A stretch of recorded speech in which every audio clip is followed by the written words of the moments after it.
Cancer నిజంగానే భయంకరమైన వ్యాధి. ఆడవాళ్ళలో వచ్చే సర్వైకల్ క్యాన్సర్ని అరికట్టవచ్చా?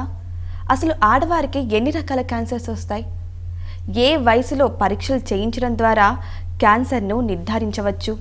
ప్రభుత్వం సూచిస్తున్న హెచ్పివి వ్యాక్సిన్ ద్వారా నిజంగానే క్యాన్సర్ని అరికట్టవచ్చా?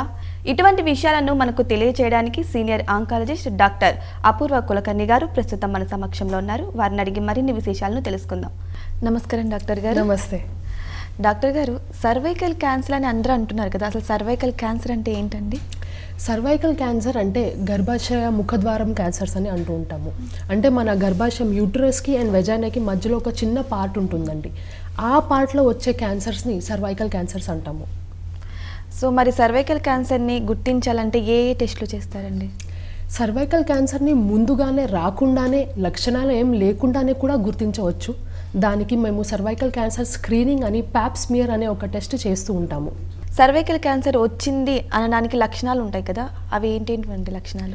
సర్వైకల్ క్యాన్సర్ లక్షణాలు జనరలీ పీవీ బ్లీడింగ్ కానీ లేకపోతే సెక్స్ తర్వాత అయ్యే బ్లీడింగ్ కానీ మోస్ట్ కామన్లీ వస్తుంటాయి. అది కాకుండా బరువు తగ్గడము, ఆకలేయకపోవడము, కాళ్ళు నొప్పులు, నడుము నొప్పులు, డిశ్చార్జ్ వైట్ డిశ్చార్జ్ లాగా తెల్లబట్ట అవ్వడము, అట్లాంటి సిమ్టమ్స్ అనేవి సర్వైకల్ క్యాన్సర్కి కామన్గా వస్తుంటాయి.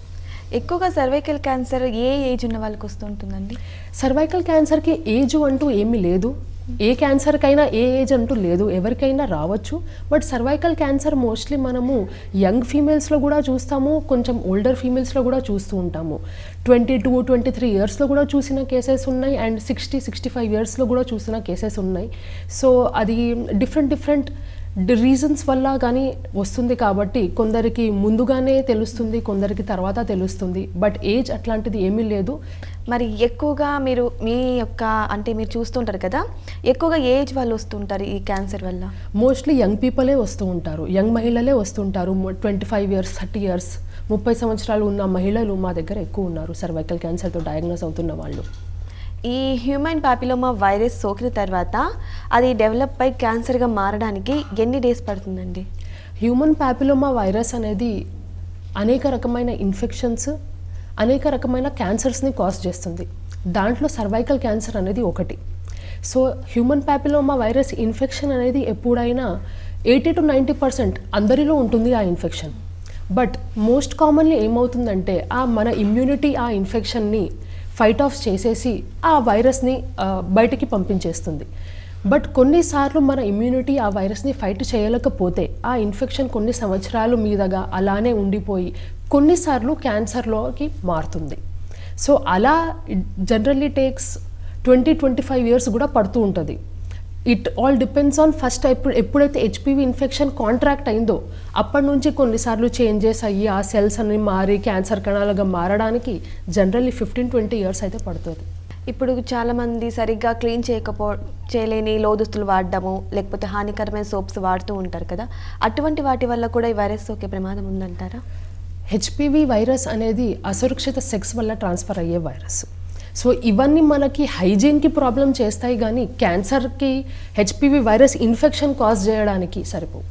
గర్భిణులకు కూడా ఈ వైరస్ అనేది సోకుతూ ఉంటుంది. మరి వాళ్ళకి సోకిందని ఎలా తెలుస్తుందండి? ఒకవేళ వాళ్ళకి సోకిందని తెలిసినా కూడా వాళ్ళకి ఎటువంటి జాగ్రత్తలు ఇస్తారు? ఇప్పుడు గర్భాశయ మహిళలకి వేరే మహిళలకి డిఫరెన్స్ ఏమీ లేదు. ఎవరికి వచ్చిన లక్షణాలు మనం మాట్లాడుకున్నట్టు అలానే ఉంటాయి. బట్ గర్భవతి మహిళలకి మనము చికిత్సలో డిఫరెన్సెస్ ఉంటాయి. ఏ స్టేజ్లో అయితే ఉన్నారో, ప్రెగ్నెన్సీ ఎంత ఏజ్ వరకు ఉందో అనే దాన్ని బట్టి మన చికిత్సలు డిఫరెంట్గా ఉంటాయి. మహిళలకు ఎక్కువగా సోకే క్యాన్సర్స్ ఏవేవండి? మహిళలకు ఎక్కువగా వచ్చే క్యాన్సర్స్ రొమ్ము క్యాన్సర్, బ్రెస్ట్ క్యాన్సర్ అంటాము. ఇప్పుడు భారతదేశంలో మహిళలకు వచ్చే క్యాన్సర్స్లో ఫస్ట్ అనేది రొమ్ము క్యాన్సర్, గర్భాశయ ముఖద్వారం సర్వైకల్ క్యాన్సర్స్, ఊపిరితిత్తుల్లో క్యాన్సర్స్ మహిళలకు కూడా చాలా వరకు వస్తూ ఉంటాయి. ఇంకా మిగతా నోటి క్యాన్సర్స్, గొంతు క్యాన్సర్స్ కూడా వస్తూ ఉంటాయి. చాలామంది అబార్షన్ కోసం కానీ ట్యాబ్లెట్స్ వాడుతూ ఉంటారు. కొంతమంది ఏంటంటే పీరియడ్స్ని పోస్ట్పోన్ చేయడానికి ట్యాబ్లెట్స్ వాడుతూ ఉంటారు. మరి ఇలా వాడడం వల్ల కూడా ప్రాబ్లమ్స్ వస్తాయంటారా? ఈ ట్యాబ్లెట్స్, ఈ డ్రగ్స్ వల్ల లేకపోతే ఈ మెడికల్ ప్రొసీజర్స్ వల్ల, అబార్షన్కి చేసే ప్రొసీజర్స్ వల్ల మాత్రం గర్భాశయ ముఖద్వార క్యాన్సర్స్ అనేవి రావు. They are pretty safe. But మన గైనకాలజిస్ట్, మన డాక్టర్ ఒపీనియన్తో వాడటం అనేది బెస్ట్. ఇప్పుడు చిన్నవాళ్ళని లేదు, పెద్దవాళ్ళని తేడా లేదు అని అంటున్నారు. ఇప్పుడు చాలామంది అంటే ఎక్కువగా ఏ ఏజ్ వాళ్ళు ఇలాంటి జాగ్రత్తలు తీసుకోవాలి, ఏ ఏజ్ వాళ్ళు వచ్చి టెస్టులు చేయించుకుంటే బెటర్ అంటారు? కరెక్ట్. ఇప్పుడు మహిళలకి మనము సర్వైకల్ క్యాన్సర్స్కి స్క్రీనింగ్ అనేది ప్యాప్స్మియర్ అనే దాంట్లో చేస్తున్నాము. సో 21 ఏళ్ళు 21 ఇయర్స్ ఆఫ్ ఏజ్ పైన ఏ మహిళ అయినా ఈ ప్యాప్స్మియర్ టెస్ట్ అనేది కంపల్సరీగా చేయించుకోవాలి. ఈ టెస్ట్ అనేది 3 సంవత్సరాలకి ఒకసారి చేపిస్తాము. సో ఎవ్రీ 3 ఇయర్స్కి 21 ఇయర్స్ అండ్ అబవ్ అందరూ మహిళలు ఈ టెస్ట్ అనేది చేయించుకోవాలి. ఇది క్లినిక్లో గైనకాలజిస్ట్ కానీ ఆంకాలజిస్ట్ కానీ చేస్తారు. మీరు హాస్పిటల్కి వస్తే ఈ టెస్ట్ చేయడానికి ఉంటుంది. అది కాకుండా మనకి హెచ్పివి వైరస్ మీరు ఏదైతే ఉన్నారో దానికి సంబంధించిన టెస్టింగ్ కూడా ఉంటుంది. So pap smear testing plus HPV వైరస్కి సంబంధించిన టెస్టింగ్ కూడా మనం కలిపి చేయొచ్చు. అది ఇంకా ఎఫెక్టివ్గా ఉంటుంది. అలాంటప్పుడు 5 సంవత్సరాలకి ఒకసారి చేపించినా కూడా we can diagnose it very early. చాలామందికి 20 ఇయర్స్ తర్వాత కూడా గుర్తించలేము అని అంటారు వైరస్ సోకిన తర్వాత. అంటే మనకి ముందే తెలుస్తుందండి అలా గుర్తించలేము అని? మనము ప్యాప్స్మియర్ కంటిన్యూస్గా 3 సంవత్సరాలుకి ఒకసారి చేపిస్తూ ఉంటే మనకి ఎవ్రీ ఇయర్ది రిపోర్ట్ ఉంటుంది. సో దాన్ని బట్టి చేంజెస్ మనకి ఎప్పుడు స్టార్ట్ అయినా కూడా మనం తొందరగా పట్టేయవచ్చు. ప్యాప్స్మియర్ ప్రతి 3 సంవత్సరాలకు మనం చేసినట్లయితే ఏ చేంజ్ ఎప్పుడు వచ్చినా కూడా మనం దాన్ని వెంటనే డయాగ్నోస్ చేసేయచ్చు అండ్ వెంటనే ట్రీట్మెంట్ చేసేయచ్చు. ఎందుకంటే మనం ఎంత తొందరగా అయితే నిర్ధారణ చేస్తామో అంత మంచిగా మనం దానికి చికిత్స చేయొచ్చు, అంత మంచిగా దాని క్యూర్ రేట్స్ ఉంటాయి. హెచ్పివి వ్యాక్సిన్ ఉంది కదండి, అది ఏ ఏజ్ వాళ్ళకి నుంచి ఏ ఏజ్ వరకు తీసుకోవచ్చండి? హెచ్పివి వ్యాక్సిన్ అనేది మనం ఎంత ముందు స్టార్ట్ చేస్తే అంత మంచిది. దాని ఎఫెక్టివ్నెస్ అనేది మనం ఏ ఏజ్లో అయితే వ్యాక్సిన్ ఇచ్చినామో అనేది దాని మీద డిపెండ్ అయి ఉంటుంది. సో ఇప్పుడు మాత్రం ఏజ్ ఆఫ్ వ్యాక్సిన్ ఏంటంటే పిల్లల నుంచి స్టార్ట్ చేయాలి. ఏజ్ ఆఫ్ 9 ఇయర్స్ అంటే 9 ఇయర్స్ ఉన్న పిల్లలు 9 సంవత్సరాల నుంచి మనం వ్యాక్సిన్ ఇవ్వడం స్టార్ట్ చేస్తాము. 9 సంవత్సరాల నుంచి 14 సంవత్సరాల వరకు వ్యాక్సిన్వి ఓన్లీ 2 డోసెస్ ఉంటాయండి. దాని తర్వాత 3 డోసెస్ ఉంటాయి. మనం ఏ ఏజ్ వరకు అయితే వేసుకోవచ్చో అనేది 45 ఇయర్స్ ఆఫ్ ఏజ్ వరకు మనం ఈ వ్యాక్సిన్ని తీసుకోవచ్చు.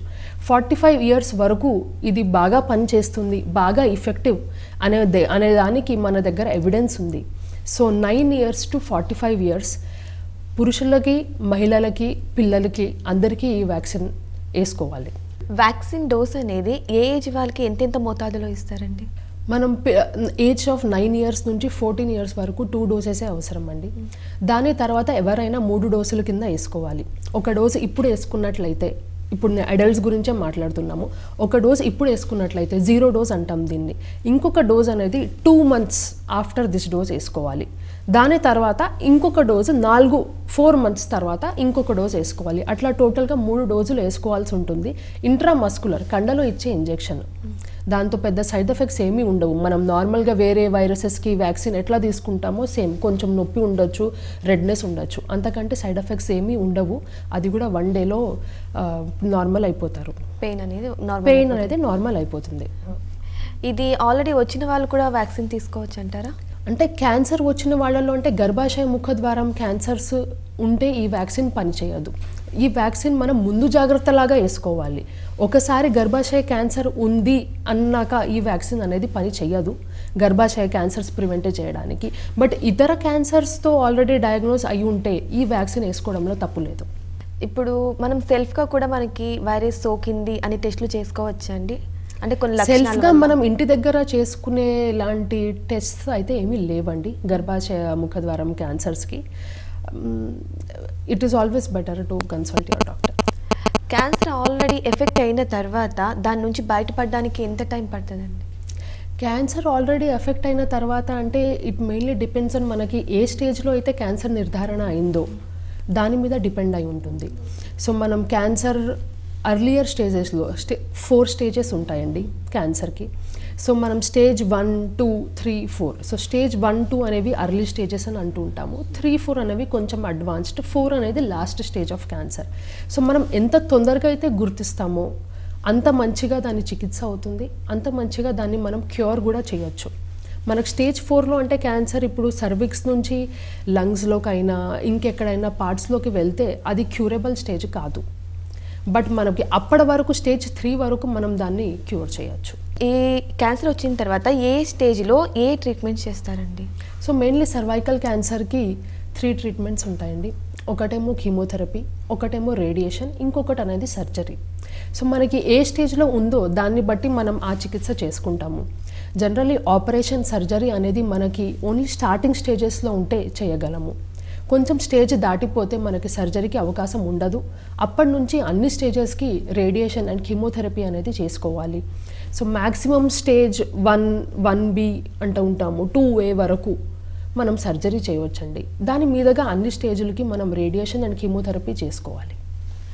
ఈ వ్యాధి అనేది వంశపారపరంగా వస్తుందంటారా, లేకపోతే జస్ట్ ఇలా వైరస్ వల్లే వస్తుందంటారా? ఈ వ్యాధినే కాదు, అన్ని రకాల క్యాన్సర్స్లలో వంశపారపరంగా వచ్చే క్యాన్సర్స్ ఓన్లీ 5 నుండి 10%. మిగతా 90% మనం మాట్లాడుకున్న వేరే వేరే ఫ్యాక్టర్స్ వల్ల వస్తూ ఉంటాయి. సో సర్వైకల్ క్యాన్సర్స్ కూడా మోస్ట్లీ వంశపారపరంగా రావు. Most of the 90% of cervical cancers అన్నీ మనకి HPV వైరస్ వల్ల కానీ వాటి వలన వస్తూ ఉంటాయి. చాలామంది పెళ్లి కాని పిల్లలకు కూడా ఈ సర్వైకల్ క్యాన్సర్ అనేది వస్తూ ఉంటుంది. వారికి ఆఫ్టర్ ట్రీట్మెంట్ తర్వాత వాళ్ళకి పిల్లలు పుట్టడానికి కానీ ఫ్యూచర్లో ఏమైనా ప్రాబ్లమ్స్ ఫేస్ చేసే అవకాశాలు ఉన్నాయంటారా? అవకాశం ఉంది. వాళ్ళు ఏ దశలో అయితే క్యాన్సర్ని మనం గుర్తించామో అనేది చాలా ముఖ్యం. ఇక్కడ మనము ఎటువంటి రకమైన సర్జరీ చేయాల్సి వస్తుంది అనే దాన్ని బట్టి మనం ఫ్యూచర్లో ప్రెగ్నెన్సీకి ప్రాబ్లం అవుతుందా లేదా అనేది తెలుస్తుంది. కొన్నిసార్లు ప్రాబ్లం కావచ్చు, బట్ మనం ఏ స్టేజ్లో అయితే నిర్ధారణ చేస్తామో దాన్ని బట్టి మనకి తెలుస్తుంది. అసలు క్యాన్సర్ అంటే ఏంటి మేడం? సాధారణంగా మన శరీరంలో కణ విభజన అనేది ఒక క్రమ పద్ధతిలో జరుగుతూ ఉంటుంది. రోజుకి రోజు కణాలు పుడుతూ ఉంటాయి, చచ్చిపోతూ ఉంటాయి. కానీ కొన్ని కారణాల వల్ల ఈ కణ విభజన అనేది నియంత్రణ కోల్పోతుంది. అలాంటప్పుడు కణాలు అనేవి మన శరీరంలో అస్తవ్యస్తంగా వేగంగా పెరిగి కణ సమూహాలను ఏర్పరుస్తాయి. ఇట్లా గడ్డల కింద మారడం అనేదే క్యాన్సర్. క్యాన్సర్ లక్షణాలు చెప్పగలరా? ఎలాంటి లక్షణాలు ఉంటే క్యాన్సర్ వస్తుంది? క్యాన్సర్ లక్షణాలు వివిధ క్యాన్సర్లకి డిఫరెంట్గా ఉంటాయి. సో మనము శరీరంలో ఎక్కడైనా ఏ పార్ట్కైనా క్యాన్సర్ రావచ్చు. సో ఏ పార్ట్కి అయితే మనకి ఇప్పుడు మోస్ట్ కామన్లీ మనం చూసేవి ఏముంటాయంటే రొమ్ములో గడ్డలు, నిప్పల నుంచి డిశ్చార్జ్ రావడం కానీ, లేకపోతే నోటిలో పూతలు, గొంతులో మింగడానికి ఇబ్బంది అవ్వడము, ఇట్లాంటివి కొన్ని మనకి కామన్గా క్యాన్సర్స్ వచ్చే వాటి లక్షణాలు. లేకపోతే మనకి పురుషుల్లో అయితే ప్రాస్టేట్ క్యాన్సర్స్ వల్ల యూరిన్లో ప్రాబ్లమ్స్, ఇట్లాంటివి వస్తుంటాయి. క్యాన్సర్స్లో ఎన్ని స్టేజ్లు ఉంటాయి మేడం? ఏ స్టేజ్కి ఏ ట్రీట్మెంట్ ఇవ్వగలరు? ఏ క్యాన్సర్ అయినా 4 స్టేజెస్ ఉంటాయండి. స్టేజ్ 1, 2, 3, 4. కొన్ని క్యాన్సర్లో స్టేజ్ 0 అని కూడా చెప్తాము, బట్ మోస్ట్ కామన్లీ మాత్రం స్టేజ్ 1, 2, 3, 4 అని ఉంటాయి. స్టేజ్ 1, 2 అంటే క్యాన్సర్ ఓన్లీ అక్కడ వరకు ఉండటము అనేది ఉంటుంది. దాని తర్వాత కొంచెం చుట్టుపక్కలకి పాకితే 2 కానీ 3 కానీ అవుతుంది. క్యాన్సర్ ఒక చోట స్టార్ట్ అయ్యి ఇంకో చోటికి వెళ్తే శరీరంలో దాన్ని స్టేజ్ 4 అని చెప్తూ ఉంటాము. స్టేజ్ 4 క్యాన్సర్స్ అనేవి మనం క్యూర్ చేయడం చాలా తక్కువ ఉంటుంది. స్టేజ్ 1, 2, 3 వరకు మనం డిఫరెంట్ ట్రీట్మెంట్స్తో క్యూర్ చేయొచ్చు. క్యాన్సర్కి ఎలాంటి ట్రీట్మెంట్స్ ఉంటాయి మేడం? క్యాన్సర్కి మన దగ్గర ఇప్పుడు చాలా న్యూవర్ టెక్నాలజీస్ అండ్ ట్రీట్మెంట్స్ కూడా ఉన్నాయి. కీమోథెరపీ, సర్జరీ, రేడియేషన్ అనేది ముందుగా ఉన్నవి, ఇప్పటికీ కూడా అవే మెయిన్ ట్రీట్మెంట్స్. అది కాకుండా మనకి రీసెంట్ అడ్వాన్సెస్లో targeted therapy, immunotherapy, dendritic cell therapy లాంటివి కొత్త చికిత్సలు వచ్చినాయి. డిఫరెంట్ క్యాన్సర్స్కి మనం డిఫరెంట్ స్టేజ్లో అట్లీస్ట్ 2 or 3 క్యాన్సర్ ట్రీట్మెంట్స్ అనేది కంబైన్ చేయడం జరుగుతుంది. అలాంటప్పుడే మనం క్యాన్సర్ని డెఫినెట్గా ట్యాకిల్ చేయొచ్చు. క్యాన్సర్ రావడానికి గల కారణాలు చెప్పగలరా? క్యాన్సర్ రావడానికి మెయిన్లీ అయితే చాలా కారణాలు ఉన్నాయి. మనకు అందరికీ తెలుసు, పొగాకు తాగడము, పొగాకు నవలడము, మద్యం సేవించడము, అతి బరువు ఉండటము, ఒబేసిటీ, ఇవి కూడా అట్లీస్ట్ 7 to 8 క్యాన్సర్స్కి ఈ మధ్య కాంట్రిబ్యూట్ చేస్తున్నాయి. అది కాకుండా కొన్ని వైరస్ల వల్ల వస్తాయి అండ్ కొన్నిసార్లు సన్ ఎక్స్పోజర్ ఎక్కువగా ఉండటం వల్ల వస్తాయి. బట్ మెయిన్లీ మాత్రము పొగాకు వల్ల, మద్యం సేవించడం వల్ల, ఎక్సర్సైజ్ చేయకపోవడం వల్ల, ఎక్కువ బరువు ఉండటం వల్ల మెయిన్లీ క్యాన్సర్స్ వస్తూ ఉంటాయి. అసలు క్యాన్సర్ రాకుండా ఉండాలంటే ఎలాంటి జాగ్రత్తలు తీసుకోవాలంటారు? క్యాన్సర్ రాకుండా ఉండాలంటే మనం ఫుడ్లో కొన్ని చేంజెస్ చేయొచ్చు, లైఫ్ స్టైల్లో కొన్ని చేంజెస్ చేయొచ్చు. సో మనం ఫుడ్లో అంటే ఎక్కువగా రెడ్ మీట్ అంటుంటాం, ఎర్ర మాంసం అంటే ల్యామ్, మటన్, పోర్క్, బీఫ్ ఇట్లాంటివి మనం సేవించే అలవాటు ఉంటే దాన్ని తగ్గించుకోవాలి. దానికి కూడా ఒక కట్ ఆఫ్ అనేది ఏర్పడింది. 300 గ్రామ్స్ అంటే 300 నుండి 500 గ్రామ్స్ వారానికి దాని లోపలే మనము రెడ్ మీట్ అనేది తీసుకోవాలి. అంతకంటే ఎక్కువ అనేది మనం తీసుకోకూడదు. ఇంకా మద్యపానము సేవించడం మంచిది కాదు, పూర్తిగా మానేయాలి. పొగాకు మానేయాలి. అది కాకుండా మనం తినే పదార్థాలలో హోల్సమ్ బ్యాలెన్స్డ్ మీల్ అంటాము. పప్పులు, తృణధాన్యాలు, కూరగాయలు, ఫ్రూట్స్ ఇవి అన్నీ కలిపి ఉన్న భోజనమే తీసుకోవాలి. అది కాకుండా మనం హెచ్పివి వ్యాక్సిన్ గురించి మాట్లాడుకున్నాము. అది కూడా ఒక ప్రివెంటివ్ మెజర్. ఇంకొకటి ఏంటంటే స్క్రీనింగ్ ఎవరిలో అయితే చేస్తుంటామంటే హెల్దీ పీపుల్లో చేస్తుంటాము. ఏమీ లక్షణాలు లేకుండా, క్యాన్సర్కి సంబంధించిన లక్షణాలు ఏమీ లేకుండా హెల్దీగా ఉన్న వాళ్ళలో అనేది మనం కొన్ని పరీక్షలు చేస్తాము. దీన్ని మనం స్క్రీనింగ్ అని అంటుంటాము. స్క్రీనింగ్ అనేది భారతదేశంలో కొన్ని క్యాన్సర్స్కి చేస్తారు. అట్లాంటి క్యాన్సర్స్లో రొమ్ము క్యాన్సర్ ఒకటి, గర్భాశయ ముఖద్వార క్యాన్సర్ ఒకటి, బ్రెస్ట్ క్యాన్సర్, సర్వైకల్ క్యాన్సర్, ఇంకో పెద్ద పేగు క్యాన్సర్కి కూడా స్క్రీనింగ్ చేస్తూ ఉంటాము. అయితే ఫస్ట్ రొమ్ము క్యాన్సర్ స్క్రీనింగ్ గురించి మాట్లాడుకుందాము. రొమ్ము క్యాన్సర్ స్క్రీనింగ్ అనేది మనం మ్యామోగ్రామ్ అని ఒక పరీక్ష చేస్తాము. ఈ పరీక్ష అనేది 40 ఇయర్స్ మీదగా ఉన్న మహిళలు అందరూ చేయించుకోవాలి. 40 ఇయర్స్ మీదగా ఉన్న మహిళలు సంవత్సరానికి ఒకసారి మ్యామోగ్రామ్ పరీక్ష తప్పకుండా చేయించుకోవాలి. నెక్స్ట్ అనేది మనం గర్భాశయ ముఖద్వార క్యాన్సర్స్ గురించి మాట్లాడుకున్నాము. ప్యాప్స్మియర్ టెస్ట్ అనేది సర్వైకల్ క్యాన్సర్ స్క్రీనింగ్గా చేస్తాము. 21 ఇయర్స్ మీద ఉన్న మహిళలు అందరూ 3 సంవత్సరాలకు ఒకసారి ప్యాప్స్మియర్ అనేది చేయించుకోవాలి. మనం ఈ పరీక్షని హెచ్పివి టెస్టింగ్తో కంబైన్ చేసినట్లయితే 5 సంవత్సరాలుగా ఒకసారి చేసుకున్నా సరిపోతుంది. 45 ఇయర్స్ మీద ఉన్న అందరూ మహిళలు, పురుషులు కొలనోస్కోపీ అని ఒక టెస్టింగ్ ఉంటుందండి. పేగుల్ క్యాన్సర్కి వాటికి స్క్రీనింగ్గా వాడతాము. ఆ టెస్ట్ అనేది 5 సంవత్సరాలకు ఒకసారి చేయించుకోవాలి. డిసీజ్ వచ్చిన తర్వాత చాలామంది ట్రీట్మెంట్ తీసుకుంటూ ఉంటారు.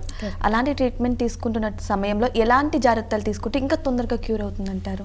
ట్రీట్మెంట్ తీసుకున్నప్పుడు జాగ్రత్తలు తీసుకోవడం అంటే ఏ రకమైన ట్రీట్మెంట్ అయితే చేస్తున్నామో దాన్ని బట్టి డిఫరెంట్గా ఉంటాయి. మనం సర్జరీ అప్పుడు ఇచ్చే జాగ్రత్తలు డిఫరెంట్గా ఉంటాయి. కీమోథెరపీ అప్పుడు మెయిన్లీ కొన్ని ఉంటాయి, అవి మనం ఫాలో చేయాల్సి వస్తుంది డైట్లో కానీ మిగతా ప్రికాషన్స్ కానీ. రేడియేషన్ అప్పుడు తీసుకునే జాగ్రత్తలు అనేవి వేరేగా ఉంటాయి. కీమోథెరపీ అప్పుడు మేము జనరల్గా ఏం అడ్వైస్ చేస్తూ ఉంటామంటే హోల్సమ్ బ్యాలెన్స్డ్ మీల్ అనేది తీసుకోవాలి.